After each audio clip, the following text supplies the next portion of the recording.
살아계신 하나님 아버지, 신실하신 우리 주님이시여 시간, 주님 앞에 저희가 나와서 기도를 올려드립니다. 오늘 하루도 아버지 저희에게 두시는 거룩하신 뜻을 저희가 묵상하게 하시며 하나님 말씀 안에 거하게 하시며 성령의 이끄심을 따라서 저희가 하루를 살게 하여 주시옵소서. 저희로 하여금 순간순간마다 기도하게 하시며 또 주의 인도하심을 따라서 성실하게 살게 하여 주시옵소서. 아버지, 주의 말씀으로 저희 영혼을 채우시고 저희 영혼을 이끌어 주시옵소서. 아버지, 저희를 하여금 승리케 하여 주시옵소서. 감사하며 예수 그리스도 이름으로 기도합니다. 아멘. 오늘 우리에게 주신 하나님 말씀은요, 열왕기상 17장 8절부터 16절까지만 같이 읽겠습니다. 17장 8절부터 16절까지입니다. 같이 읽겠습니다.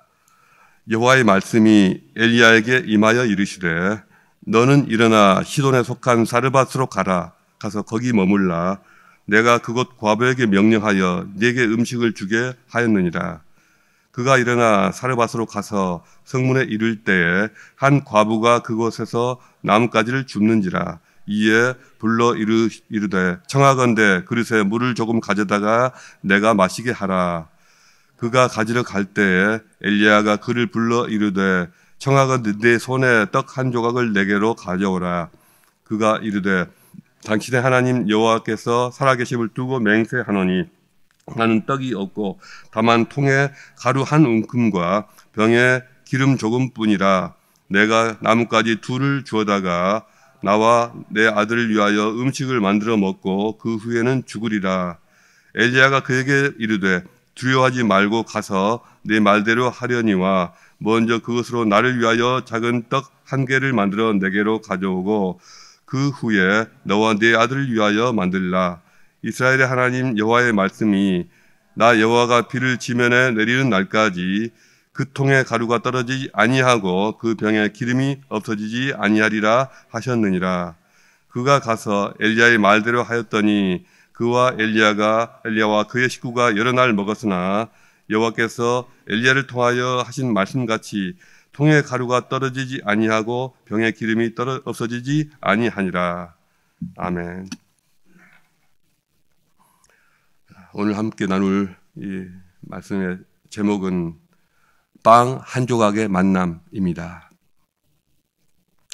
사르밧이라고 하는 이 마을은 지중해 연안에 두로와 시돈이라고 하는 두 도시 사이에 있는 항구 마을이라고 합니다.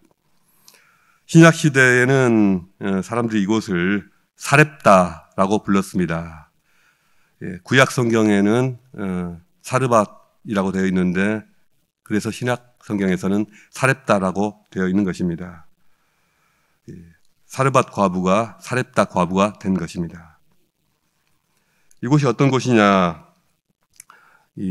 아합 왕을 뒤에서 충동질해서 온 이스라엘을 바알 아세라의 우상 천지로 만들었던 그 본인 장본인이 있지 않습니까? 이세벨의 고향입니다.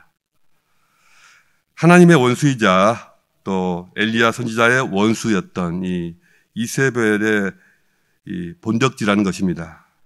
하나님은 왜 엘리야 선지자를 이 사르밧으로 보내셔서 이 사르밧 과부를 만나게 하실까요?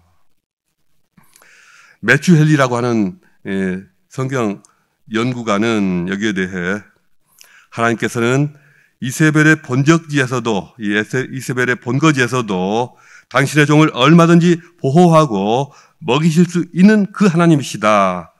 이 사실을 모든 백성들에게 보여주고 싶어 하셨다. 그 중에서도 특히 이세벨에게 가르치고 싶어 하셨다라고 말합니다. 상당히 그의 말이 일리가 있다고 생각합니다. 아합의 왕비 이세벨이 나중에 자신의 대적 엘리야 선지자가 바로 자신의 고향에서 3년 가까이나 응가하고 있었다는 사실을 들었다면은 아마도 소스라치게 놀라고 등골이 오싹하지 않았을까요? 엘리야가 자신이 한참 동안 머물던 그리치네가를 떠나서 100km나 되는 그 거리를 걸어서 사르밧에 도착했습니다. 사르밧 성문에 이르렀을 때 나뭇가지를 줍는 한 과부를 보았습니다. 뭔가 느낌이 오지 않았을까요? 아, 저 여인이로구나. 그런데 참 이해하기 어려운 게 바로 이것입니다. 당시에 과부나 과라고 하면은 가장 가난한 사람이라는 뜻입니다. 실제로 이 여인은 굶어 죽기 직전이었습니다. 왜 하필 이런 여인에게 보내셨을까요? 하나님이 나를 인도해서 사르밧으로 가라고 했으면, 그렇게 하셨으면 최소한 몸을 의탁하고 거처를 정할 만한, 또 먹을 것을 제공해 줄 수 있는 든든한 그런 사람이어야 되지 않겠습니까? 왜 하필 먹을 것이 없어 굶어 죽기 일보 직전인 그런 사람인가? 내가 뭔가 좀 잘못 착각한 것이 아닐까? 이 가난한 과부에게 몸을 의탁하여 살아야 하다니, 이게 정말 맞는 건가? 엘리야 선지자를 받아들이기 위해서는 이 여인도 믿음이 필요하지만 엘리야 선지자 자신에게도 어쩌면 더 큰 믿음이 필요한 상황입니다. 사람은 혼자 사는 것이 아닙니다. 그러므로 어떤 상황에서 누구를 만나느냐가 굉장히 중요하죠. 누구를 만나느냐에 따라서 그 사람의 생애가 달라지기 쉽기 때문입니다. 엘리야는 가뭄과 흉년에 사르밧 과부를 만났습니다. 어찌 보면 사르밧 과부나 엘리야 선지자나 둘 다 배가 고픈 상태이고 궁핍한 상태여서 어찌 보면 서로를 부담스러워할 수밖에 없는 그런 만남입니다. 이 여인에게는 이 손님이 전혀 반갑지 않은 불청객일 수 있고요. 또 선지자에게는 몸을 의탁하기가 미안해서 마음이 편하지 않은 그런 집일 수도 있습니다. 전혀 안 어울리는 만남일처럼 보이는 것입니다. 인간적으로 보면 그렇다는 것입니다. 그러나 둘의 만남은 하나님께서 큰 영광을 받으시는 그런 만남이 되었습니다. 하나님께서는 놀랍게도 이런 만남을 가장 복된 만남, 인생 최고의 만남으로 만들어 주셨습니다. 그러므로 누군가를 만났을 때 인간의 눈으로만 판단할 일이 아닙니다. 사람의 조건만 보고 만날 때 그럼 그 만남이 조건 만남이 되는 것입니다. 하나님의 인도하심을 따라 만나는 그런 만남이 가장 복된 만남이 되는 것입니다. 하나님의 인도하심이 있느냐가 중요한 것입니다. 성령이 이끄시는 대로 주님이 보여주시는 사람을 만나면 됩니다. 주님, 내가 이 사람을 만나 무엇을 어떻게 해야 됩니까? 하나님께서 나에게 보여주시는 사람들 속에 답이 숨어 있습니다. 왜 하필 이 여자인가? 팔레스타인의 그 수많은 여인들 중에서 하필 이 여자인가? 본문을 통해서 그 이유를 짐작할 수 있습니다. 이 여인이 보여준 것은 첫째로 긍휼의 마음, 친절한 마음이었습니다. 이 여인을 한번 보십시오. 나뭇가지를 줍고 있습니다. 나뭇가지 둘을 주워다가 나와 내 아들 위해서 음식을 만들어 먹고 그 후에는 죽으리라. 그런 마음을 가지고 있습니다. 그런 참담한 마음으로 나뭇가지를 줍고 있는데 어떤 남자가 불쑥 나타납니다. 몰골을 보니 며칠 동안 한참 동안 굶은 것 같습니다. 그런데 그 남자가 말합니다. 목이 마른데 물 한 그릇 떠주실 수 있겠습니까? 생각해 보십시오. 지금 이 지역은 계속되는 가뭄으로 시냇가에 물이 말랐던 그런 시기입니다. 물값이 금값이 아니었겠습니까? 또 산천이 바짝 말랐던 것 이상으로 이 여인의 마음은 더욱 바짝 타들어가고 있었을 것입니다. 먹을 것이 없어서 겨우겨우 버티다가 이제는 더 이상 버틸 재간이 없어서 마지막 남은 이 한 줌의 밀가루로 빵을 만들어 자식과 함께 마지막 식사를 하고 이제 죽어야지 하는 상황입니다. 어쩌면 당신에게 물 한 그릇 주기 전에 내가 먼저 죽겠어 이렇게 셋자를 놓기 딱 좋은 그런 상황 아니겠습니까? 그럼에도 불구하고 이 여인은 참 따뜻한 마음을 가졌습니다. 정말 따뜻한 마음입니다. 여인이 물을 가지러 갔다고 합니다. 우리 세움교회의 어떤 분들이 생각납니다. 그분들이라면 능히 이렇게 하시고도 남을 분들입니다. 이 여인에게서 하나님이 보내시는 사람의 특징을 봅니다.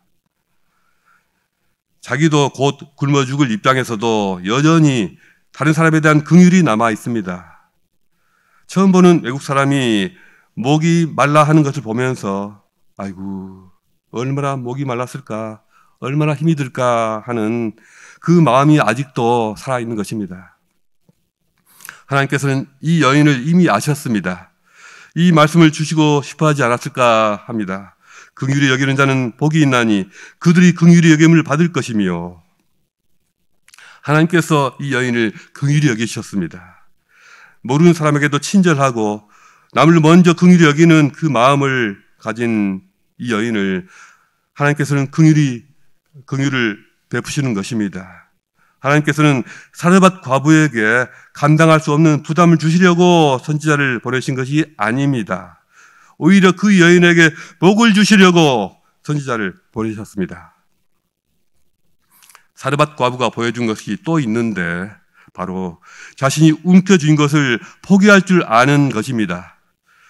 엘리야 선지자가 물을 가지러 가는 이 여인에게 다른 부탁까지 합니다. 기왕이면 물만 가져오실 것이 아니라 빵도 한 조각만 가져다 주시오. 그러자 여인은 자신의 사정을 말합니다. 구워둔 빵은 없습니다. 저에게 있는 것이라곤 뒤주에 밀가루 한 줌과 병에 기름 몇 방울이 있을 뿐입니다. 저는 이제 그 마지막 남은 것을 구워서 자식과 함께 먹을 작정이었습니다. 여러분 같으면 여기다 대고 무슨 말을 하시겠습니까? 엘리야 선지자는 놀라운 주님의 말씀을 전합니다. 그렇게 걱정하지 마십시오. 집에 들어가서 방금 말한 대로 음식을 준비하십시오. 그리고 음식을 만들어서 나에게 먼저 한 조각 가져오시고 그 후에 아들과 함께 드십시오. 이스라엘 하나님 여호와께서 이렇게 말씀하셨습니다. 내가 이 땅에 비를 다시 내릴 때까지 이 집의 뒤주에 밀가루가 떨어지지 않을 것이고 병에 기름이 마르지 아니하리라 하십니다. 세상에 하나님의 선지자는 정말 강심장입니다. 자기 주머니를 털어 여인의 집에 보태주어도 시원치 않을 그런 상황인데 빵을 먼저 나에게 가져오고 나머지를 당신들이 먹어라 그렇게 하다니요. 저 같으면 절대 못할 것 같습니다. 분명히 말씀드리지만 이것은 하나님의 종에게 우선권이 있다. 하나님의 종을 잘 섬겨야지 복받는다. 이런 말을 하는 것이 아닙니다. 다만 이 가정을 통해서 하나님이 하시고자 하는 일을 말할 따름입니다. 이 가정을 통하여 전능하신 하나님의 영광이 나타나고 이 가정을 돌보시는 하나님의 긍휼하심이 나타나시게 될 그것을 알려주고 있습니다. 그 길을 열어 보이고 있습니다. 이 하나님의 도우심을 누리기 위해서는요, 여자가 우선 하나님의 말씀을 믿어야 합니다. 믿어지지 않는 말이라도 받아들이고 따라야 합니다. 그리고 말씀을 따라 자신이 가지고 있는 그 작은 것을 내려놓으며 포기할 수 있어야 합니다. 말씀을 따른다는 것은요, 자신이 움켜쥐고 있는 어떤 것을 뭔가를 포기하고 내려놓는다는 것을 의미합니다. 말씀을 따른다는 것은 내가 가진 이것을 내려놓는 것과 동의어입니다. 말씀을 따르는 것은 항상 뭔가를 포기하는 것을 의미합니다. 하나를 버리고 다른 것을 선택하는 일입니다. 눈에 보이는 것을 포기하고 눈에 보이지 않는 것을 선택해야 합니다. 이것이 믿음입니다. 만약 자신이 가지고 있는 것을 꽉 움켜쥐고 있으면 절대로 하나님이 하시는 것을 체험할 수가 없습니다. 자기 손에 쥐고 있는 것을 포기하지 못하면 하나님이 사용하시지 않습니다. 아브라함은 자신의 고향과 친척과 아비의 집을 포기하였습니다. 모세는 애굽의 공주의 아들이라 일컬음 받는 것을 포기하였습니다. 베드로나 마테와 같은 제자들은 자신의 생업을 포기하였습니다. 예수님은 하나님과 동등됨을 포기하셨습니다. 1519년입니다. 1519년 스페인의 코르테스 장군은 멕시코 정복의 꿈을 안고 11척의 배를 타고 700명의 군사를 이끌고 멕시코만의 베라크루즈 항구에 도착하였습니다. 그는 항구에 도착하자마자 모든 군사들이 보는 앞에서 그 11척의 배, 모든 배들을 깨끗하게 불태워버렸습니다. 이를 본 700명의 군사들은 틀림없이 속으로 생각했을 것입니다. 아, 이제는 도망갈 길이 없구나. 뒤로 물러설 길이 없구나. 오직 전진만이 살 길이다. 후퇴란 있을 수가 없다. 실패는 곧 죽음이다. 이들은 모두가 하나같이 생명을 걸고 싸웠습니다. 이들에 의해 수백 년간 번성해온 아지텍 문명이 하루아침에 무너졌습니다. 다 포기하고 돌아갈 수 있는 그런 마지막 길까지 다 없애버리고 목숨마저도 내려놓고 덤비는 사람에게 그 사람이 가장 무서운 법입니다. 비록 가진 것이 없고 의지할 데가 없고 연약한 과부를 할지라도 자신의 손에 가진 유일한 그 식량을 양보하는 것은 결코 쉬운 일이 아닙니다. 어쩌면 그에게 더 어려운 일일 수도 있습니다. 가진 것이 없을수록 아기처럼 움켜쥐려고 욕심부리는 사람이 얼마나 많습니까? 그러나 이 여인은 그것을 움켜쥐지 않고 내려놓을 수 있는 사람이었습니다. 그녀는 하나님의 말씀을 자신이 가진 빵 한 조각보다도 더 신뢰하였습니다. 그 말씀을 더 우선시하였습니다. 빵으로만 살지 않고 살아계신 하나님의 말씀으로 사는 사람이었습니다. 그랬을 때 하나님께서 놀라운 일을 행하셨습니다. 말씀대로 통에 가루가 닿지 않았고 병에 기름이 떨어지지 않는 그런 일이 일어났습니다. 그 땅에 비가 내릴 때까지 그 가족이 입에 먹을 것이 끊어지지 않는 일이 일어났습니다.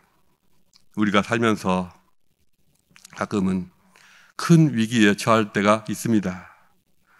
이때 눈앞에 보이는 것을 꽉 움켜쥐려 하고 손에서 놓지 않으려고 하면 더욱 어려워질 뿐입니다. 오히려 움켜쥐고 있던 것을 내려놓을 수 있어야 합니다. 그것을 내려놓을 때 하나님께서 새로운 길을 보여주십니다.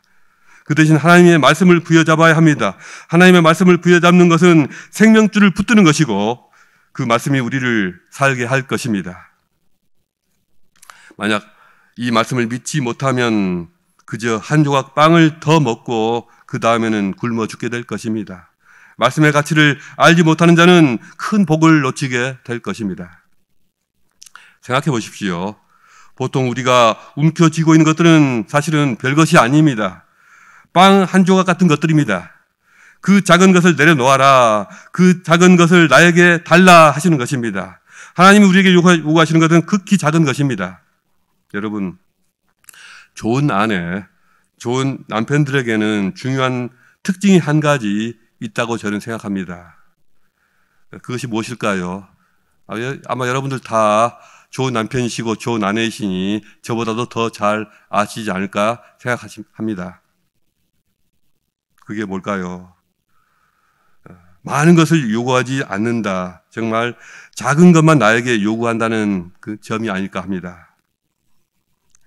좋은 배우자는요, 조금만 도와주고 조금만 정성을 주고 조금만 마음을 주면 진심으로 기뻐하고 고마워합니다. 그리고 더 많은 것으로 나에게 갚아줍니다. 자꾸 많은 것만 끊임없이 요구하고 많은 것을 일방적으로 기대하는 그러한 아내, 그러한 남편은 좋은 배우자가 못 될 것입니다. 여러분도 모두 좋은 남편, 좋은 아내이시리라고 믿습니다. 하나님이 바로 그런 분이십니다. 하나님은 한 번도 우리에게 감당치 못할 것을 요구한 적이 없으십니다. 우리가 가진 것의 극히 일부, 우리가 가진 시간의 일부, 그것을 드려도 기뻐 받으시는 분이십니다. 그리고 훨씬 더 크고 좋은 것으로 우리에게 돌려주십니다. 사르밧 과부의 작은 빵 하나를 고맙게 받으시고 어마어마한 복으로 갚아주신 하나님이십니다. 그런데 그 작은 빵 한 개, 그게 왜 그렇게 아까울까요? 우리의 형편이 문제가 아니고 우리의 능력이 문제가 아니고 우리의 마음이 문제일 뿐입니다. 여러분, 하나님 말씀을 알지만 사람이 어찌 성경대로만 삽니까? 이런 말부터 바꿔야 합니다. 그리고 생각을 바꿔야 합니다. 내가 말씀을 믿고 의지해야 능력이 나타납니다. 하나님 말씀이 내 삶에 역사하실 기회를 내드려야 합니다. 하나님 말씀이 내 귀에 들리는데, 말씀은 그렇게 말씀하시는데 우리가 말씀에 기회를 주지 않을 때가 얼마나 많습니까? 하나님께서 오늘 내게 무엇을 말씀하시며 무엇을 포기하기를 원하시고 또 무엇을 새롭게 행하시기를 원하시는가, 우리가 이것을 깨닫기 원합니다. 여러분의 삶을 바꾸는 하나님의 축복의 말씀이 있기를 주님의 이름으로 축원드립니다. 하나님 말씀에 순종하는 사람에게 우연이라는 없습니다. 하나님께서 엘리야에게 사르밧으로 가라고 하셨습니다. 가게 하신 하나님은 필요한 사람을, 꼭 필요한 사람을 만나게 하십니다. 만남을 통해서 새로운 인생길이 열립니다. 엘리야 선지자도 하나님 말씀에 순종했고 사르밧 과부도 하나님 말씀에 순종했습니다. 말씀에 순종하는 사람들의 만남이란 가장 복되고 가장 아름다우며 거기서 큰 일이, 새로운 일이 생겨나는 것입니다. 그들의 운명을 바꾸는 그런 귀한 만남이 또 되는 것입니다. 어쩌면 굶어 죽었을 수도 있는 그런 사르밧 과부에게 있어서 엘리야 선지자의 만남이 그녀에게 터닝 포인트가 되었고 그녀의 삶을 축복으로 이끌었습니다.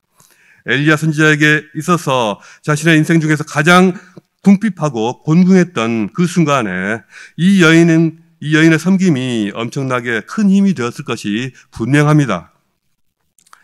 이 여인과의 만남이, 이 여인을 통한 하나님의 돌보심이 또 바로 뒤에 이어질 갈멜산에서 이 850명의 우상 숭배자들과의 능력 대결에서 승리하게 하는 그 밑거름이 되었을 것임이 틀림없습니다.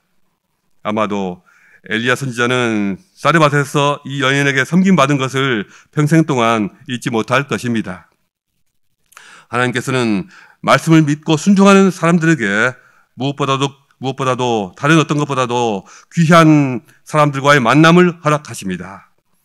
한편으로는 주님과의 만남도 허락하시고 또 귀한 어떤 사람과의 만남도 이끄십니다.